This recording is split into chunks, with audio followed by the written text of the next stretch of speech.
The news is that the administration is going to provide cluster munitions to the Ukrainians. These are weapons that 100 nations ban, including some of our closest NATO allies. The UK, Germany, Canada, New Zealand, they've all come out against this decision. In fact, a majority of countries throughout the globe have all banned cluster bombs. The Ukrainians are running out of ammunition. This is a war relating to munitions. Cluster bombs should never be used. That's crossing a line. We have instances still of children, picking these things up on their way home from school and being blinded or losing their arms or being killed. And is that what we want to see in Ukraine? That's international lawyer Trasa Dunworth joining the chorus of outrage at the US plan to send cluster bombs to Ukraine. She's talking about the devastating effects that NATO's use of cluster bombs is still having in Serbia and Kosovo 20 years after the war there ended. I'm Sharon Brett-Kelly. Today on The Detail, why the US is going against a deal signed by more than 120 countries that bans cluster munitions, a deal that New Zealand helped design. We got a lot of goodwill for the involvement in creating the Convention on Cluster Munitions, and New Zealand has continued to stay centrally involved. Mary Wareham heads the Arms Division of Human Rights Watch, and we'll hear more from her soon, along with long-time international law expert Stephen Hoadley on what's behind the US move. We're talking about military pragmatism here. We're talking about the usefulness of these weapons under certain circumstances to provide a defensive capability that otherwise would not be possible.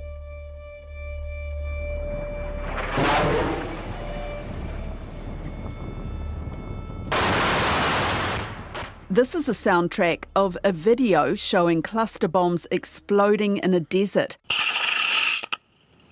It's like a bunch of firecrackers going off, only much more destructive, of course. Trasa Dunworth is a specialist in disarmament law at Auckland University. Cluster munition works like this. You have a main munition, which is the cluster munition.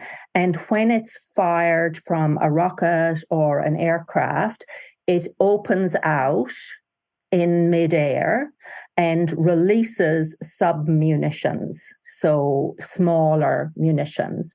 And it, depending on the type of cluster munition, it can be anywhere from 2 sub-munitions to up to 100. And they scatter, they spread right out. The little bomblets, they fly really fast, and they're really hot. It's called a shape munition. It has the ability to pierce through an up-armored vehicle. The next one is anti-personnel.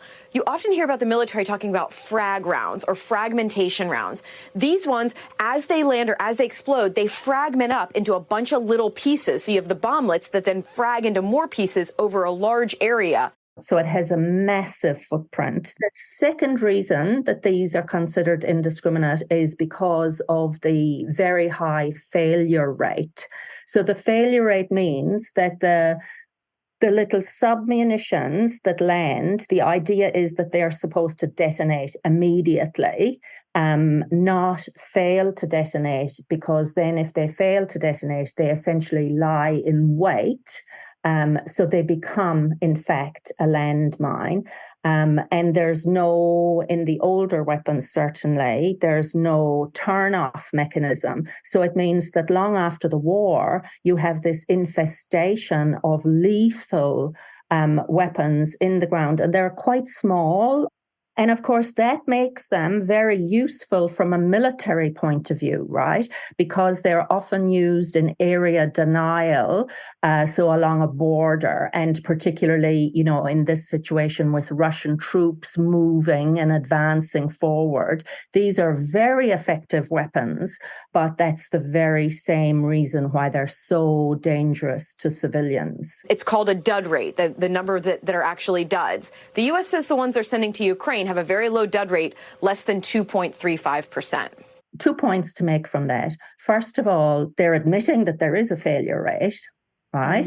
And it's probably much higher than that, although we don't know because they haven't said exactly what's being released. But even 2.35%, if you have 10,000 cluster munitions and each of those breaks into, let's say, 50 submunitions, right? Yeah. Do the maths on how many unexploded mines will be left if they are in fact correct that it's 2.35%. So the maths is 10,000 times 50 is 500,000 times 2.35% is 11,750 little landmines. So 2.35 sounds like a tiny number. It's not a tiny number.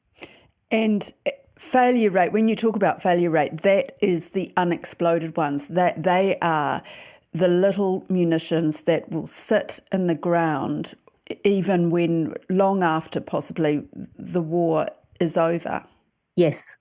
And we have situations, so the United States used thousands and thousands and thousands of cluster munitions across Laos. It's considered to be one of the most mined countries in the world, even still today. And still, there's huge areas of agricultural land that cannot be used because it's unsafe, because it hasn't been demined. So I don't have the figures at the top of my head, but I think that it costs about $3 to $5 to make for one of those little cluster munitions. But it's thousands of dollars to clear one, and so dangerous to the people who have to do the mine clearance. China and Russia have been investing in the new production of cluster munitions, whereas other countries had appeared to be kind of walking away from cluster munitions. And we would have put the US in that category up until last week. Mary Wareham is the acting director of the Arms Division of Human Rights Watch. The United States has not used cluster munitions since 2003 when it invaded Iraq. There was one single attack in Yemen in 2009 that it's never confirmed or denied that attack. The United States has not produced cluster munitions since 2016 when the last manufacturer in the country shut down. But it does still possess considerable stocks of cluster munitions, and that is what the US is talking about transferring to Ukraine, is an artillery projectile that contains cluster munitions, and the type of submunition that are delivered in these cluster munitions is notorious for having a terrible failure rate, for failing a high percentage of the time. And that's part of what's so horrifying about this decision, is that, we're not just sending new cluster munitions, not that there are good cluster munitions, even though the Pentagon tried to make that case. The US is sending, cluster munitions made more than 20 years ago that are highly unreliable. Human Rights Watch has been documenting harm from cluster munitions for decades. We were very much involved in the creation of the international treaty banning cluster munitions 15 years ago. And we've been documenting, we've put out at least 10 reports. I looked back, looking at civilian harm from Russia's use of cluster munitions in Ukraine since the very first day of the war. So it's dismaying to see this weapon, which is well known for causing civilian harm and suffering around the world, being transferred by the United States to Ukraine for use in the war. Many members of the Cluster Munition Coalition of NGOs that we chair are completely appalled by the move. The Convention on Cluster Munitions, tell me about that, because New Zealand played a big role at the beginning. Yes, New Zealand played a pivotal role in the creation of the Convention on Cluster Munitions, and I was part of that on the civil society side when I worked for Oxfam. New Zealand held the Wellington Conference on Cluster Munitions in February 2008, which saw more than 100 countries come to Wellington for the penultimate round of negotiations. And it was just a few months later that the treaty was adopted in Dublin, and now 123 countries are part of it. So New Zealand was part of the core group, they call it, of countries that led the process to create the Convention on Cluster Munitions. It came about because the minister in New Zealand at the time, New Zealand was spending money to clear cluster munitions and clear landmines from affected areas. And what happened is Israel used a vast quantity of cluster munitions in South Lebanon in 2006, polluting, contaminating areas that New Zealand was funding to be cleared of landmines. So I think that the government in New Zealand at that time was pretty upset to see this money being spent to clear landmines on land that was then suddenly contaminated with cluster munition remnants. So at that time, New Zealand spoke with Norway and with other concerned countries, and they decided to initiate what became known as the Oslo process to deal with the unacceptable consequences of cluster munitions. But the trouble is, Mary, that Russia, Ukraine and the US are not signed up to this convention. Right. So there is a certain number of countries that remain outside the convention. Many countries who have produced and exported and used cluster munitions in the past are part of the international treaty prohibiting them. It's not a kind of spineless treaty with countries that never had cluster munitions who are participating in it. But certain countries with big stockpiles of cluster munitions do remain outside the norm. My understanding is, the White House is saying that it has a low, what it calls dud rate. It has a low fail rate. That the US just crossed the line on its own 1% failure rate, which has been in place since 2008, saying that it won't produce, won't use, won't transfer submunitions that have a less than 1%, that result in more than unexploded ordnance, more than 1% of the time. It's past that now with this decision. It's saying that the submunitions and the cluster munitions it's going to deliver to Ukraine fail no more than 2.35% of the time. This is lies. This is honestly lies. We have spent weeks trying to determine how those numbers were reached, and the Pentagon will not provide the testing data or information, and it has not provided it to congressional aides who want to know. And it's also something that you ask the National Security Council or the State Department, they say ask the Pentagon says it's classified. So this has not been the case in previous years that such data is classified. It's only apparently now. And we're worried because we know that the failure rate is much higher. It's closer to 14%. There's obviously been a lot of arguments against this move. But there are some, for example, General Sir Richard Sharif, he's an ex-NATO deputy commander. He says that their deployment will make it easier for Ukraine to break through the Russian lines, and that if the West had provided more arms sooner, then there would not have been a need to provide this weapon now. Yeah, I mean, that's what retired generals and former US ambassadors are saying at the moment. They're lining them all up to try and defend an indefensible cluster munition announcement.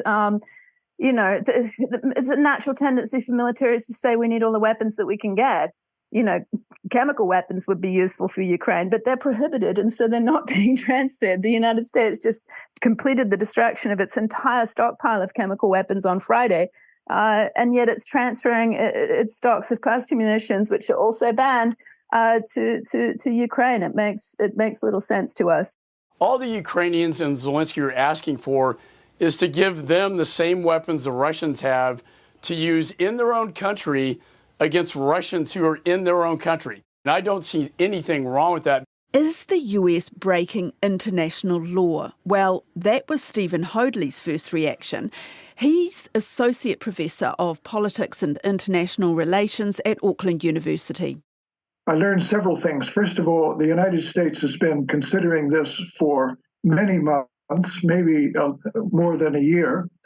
The United States has been very reluctant to release other weapon systems like the M1A Abrams tank, the Patriot anti-air defense system, most recently the F-15 fighter.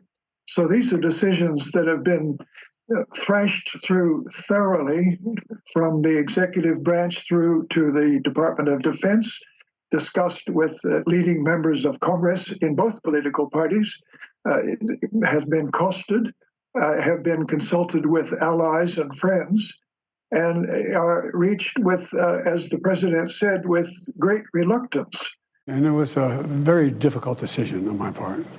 And by the way, I discussed this with our allies, discussed this with our friends up on the Hill. And we're in a situation where Ukraine continues to be brutally attacked across the board by munitions, by these cluster munitions that have dud rates that are very high, that are a danger to civilians, number one. Number two, the Ukrainians are running out of ammunition. Now, on the particular issue of cluster munitions, this, as we know, is a controversial weapon. 125 countries have signed an agreement to not use them. This does not constitute international law yet. It's the gray area where a majority of countries have signed an agreement, but there is no treaty.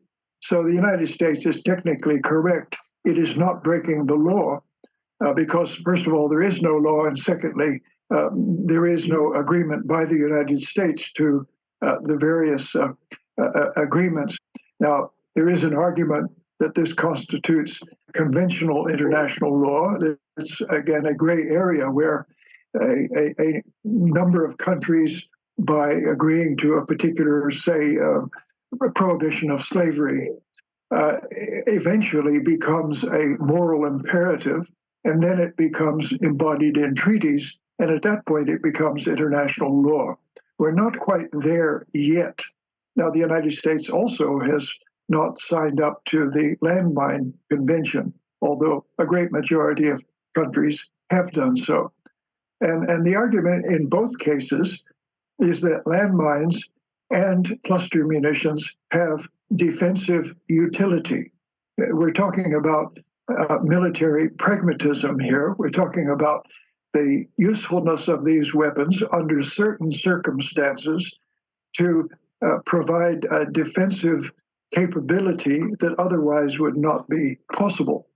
The implicit assumption here is that they would not be used on civilians, that civilian harm, in accordance with the Geneva Conventions, would be observed, that there would be no deliberate targeting of civilians, and that's an important distinction, that the response should be proportionate and discriminating, that is, to focus on the military forces of the opposing side, which is legal in international law. That is, to kill a combatant is not murder. To kill a civilian is murder. And that distinction is absolutely fundamental to the intent and the practice of the various sides.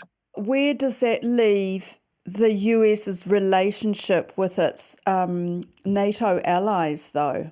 That's an excellent question that will be answered in Vilnius, Lithuania, when the allies meet face-to-face with the U.S. representatives, and Chris Hipkins will be there too, and he will also be faced with this uncomfortable question.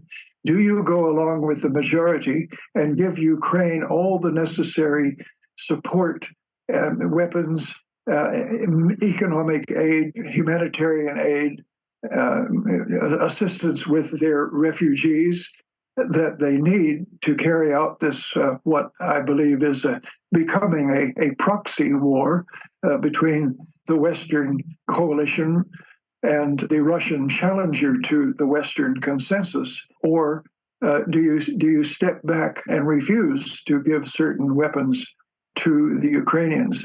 And there will be, I think, quite a strenuous debate, maybe not in public. I think the NATO allies will want to issue a unified communique with full support for the Ukrainians and whatever further policies and assistance they want to do.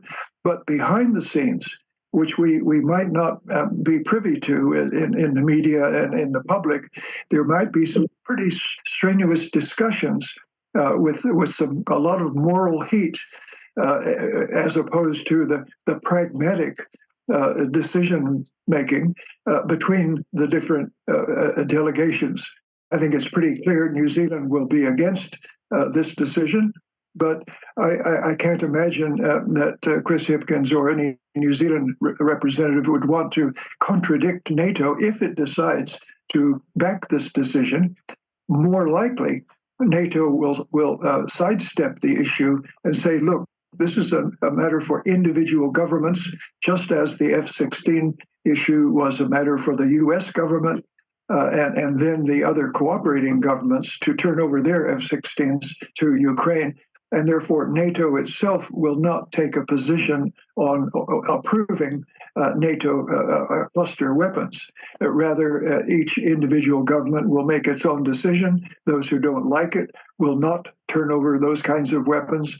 And those who go with the pragmatic side of the argument will do so in some form. And New Zealand, of course, will remain on the moral side, as it always has on landmines, on nuclear weapons, and lasers, and other sorts of weapons. Obviously, the thinking is that these cluster munitions will make a difference in the fight against Russia.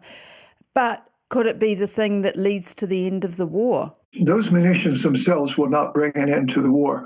What they will do, there will be force multipliers. They will add to the Ukrainian artillerymen the ability to cover larger areas, to perhaps neutralize the soldiers in the trenches, neutralize the mines that are planted in the path of the oncoming Ukrainians. They are slightly more effective than, say, the largest of the artillery shells or the cruise missile explosives that can be targeted to the battlefield.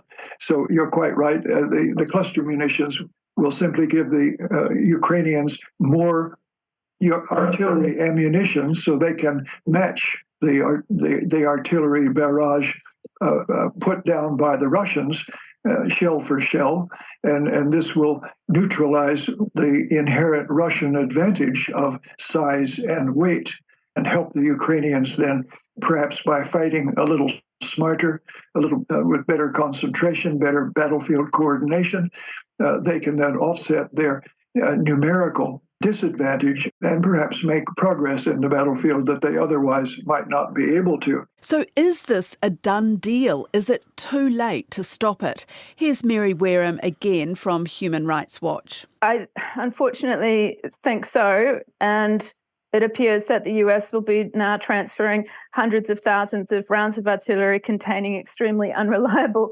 submunitions that Ukraine is now going to fire.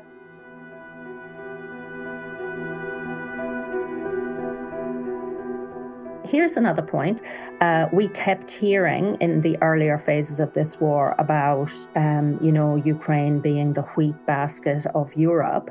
Well, if they're going to saturate the place with cluster munitions and the dud rate is only, air quotes, 2.35%, it will be a long time before Ukraine can safely grow wheat in those areas again.